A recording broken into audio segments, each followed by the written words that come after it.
Hi everyone, thanks for joining us this week. My name is Nina and this is my assistant Flounder. I love you. And today we're going to discuss holiday weight gain. You trying to give me a high five? That's very cute. I didn't ask for a high five. I did not. And kisses? Oh my goodness. Okay.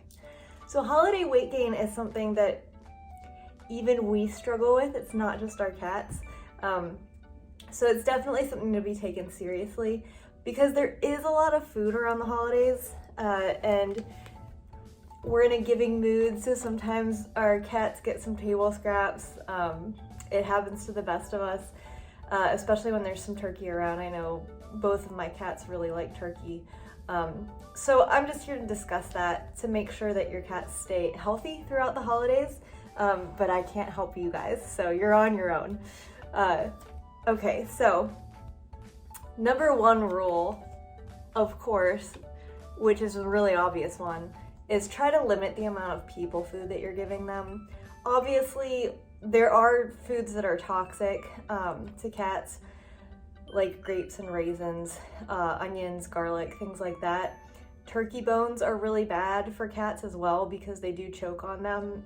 When I worked at the vet, that was one of the main reasons that we saw a lot of animals after the holiday season, was because they were eating leftovers with bones in them, and they would get stuck in their throat, and then they would have a hard time breathing, or they would just get stuck in their stomach and they'd have tummy issues and all sorts of things. So avoiding that is a really good tip.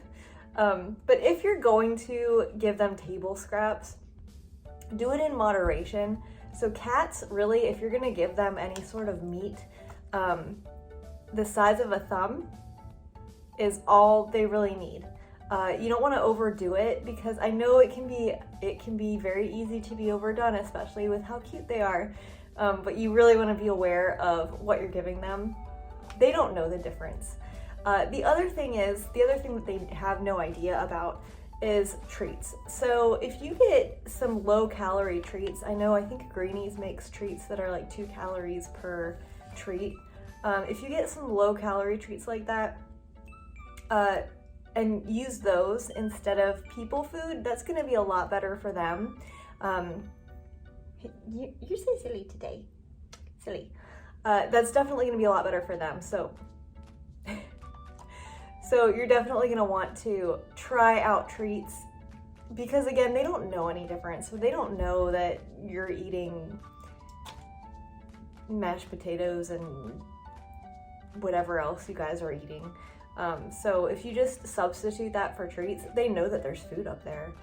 So if you just substitute treats for the actual people food, that's a step in the right direction, and it will be easier to maintain their weight when doing that. Obviously, another one is to increase exercise. I know this isn't as easy for cats because cats are mostly indoors, but if your cat is leash trained, take them out on walks more frequently. If you have an exercise wheel, try to encourage them to use that. Play with them more often.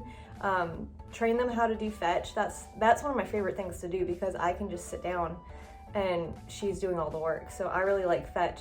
Or get a teaser, one of those stick teasers, to play with them. But definitely there are gonna be gifts around the holidays, right? So your cats will get these wonderful gifts that they can play with, but definitely encourage them to play with them, especially if they're getting more food. Another thing to keep in mind is if you do plan on giving them more people food, cut down their portions of kibble or wet food that you give them. Just temporarily during the holidays, if you just cut it down a little bit, it could make a big difference in their weight gain or lack thereof in the long run. So that's also a good tip. And one way to know if your cat is overweight is to look at their waistline from above. So if you're standing and you look straight down at your cat, you should be able to see that indent right above their hips.